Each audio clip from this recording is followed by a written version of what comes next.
আপনি দেখেন 5,30,000 metric ton ইলিশ হয়।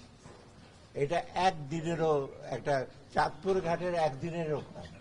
একটা দেশ যাদের একটা ইমোশনাল ইনভলভমেন্ট, আমাদের ফ্রেন্ডলি কান্ট্রি আমরা বলি, আমরা প্রতিবেশী দেশ, এই 3,000 টন, তার মধ্যে 3,000 টনও যাবে না, কারণ যারা বাইরে বিক্রি করবে, রপ্তানি করবে, তারাও দেখবে এখানে যদি 1200 টাকা ইলিশ ওখানে যদি $5 দেবে না, এটা তো জানা কথাই। আপনি দেখেন না, অ্যাপেক্সে যদি 6,000 টাকা বিক্রি করে, ওরা বাইরে এক্সপোর্ট করে না, কারণ $5 $10 কেন এক্সপোর্ট? এইগুলো যারা ইমোশনাল কথাবার্তা বলে, ঠিক আছে বলুক, তাদের ইসে করি। এবং এটা 0.5%ও না, 1%-এর নিচে। নতুন লাক্স, যাতে আছে ভিটামিন সি ও ই, আমাকে দেয় দাগহীন উজ্জ্বলতা। আমরা কেন একটা ইমোশনাল একটা ইমোশনাল? আমাদের বাণিজ্যিক দিক তো সুবিধা আছে, এক্সপোর্ট ফরেন পাবো তো আমরা কিছু।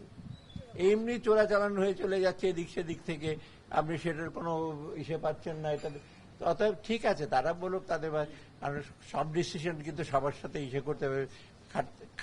এবং এটা আপনার, আই ক্যান অ্যাসিওর ইউ, অনেক বিবেচনা করে, এবং এটার জন্য আমি বহু বাহাবা পেয়েছি।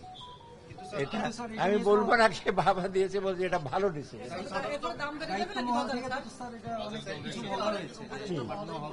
ও দায়িত্ব মহল একজন বলেছে, আরেকটা আরো বড় দায়িত্ব মহল বলেছে পাঠানো যেতে পারে। ব্যাস, ওটা কোনো, এটা আমি বুঝলাম না। 3,000 টনের মধ্যে ঢাকার চেম্বার যে আছে 200টা ইলিশ, তার মধ্যে 200টার বদলে 150টা, 50 টাকা দাম বাড়িয়ে দেবে।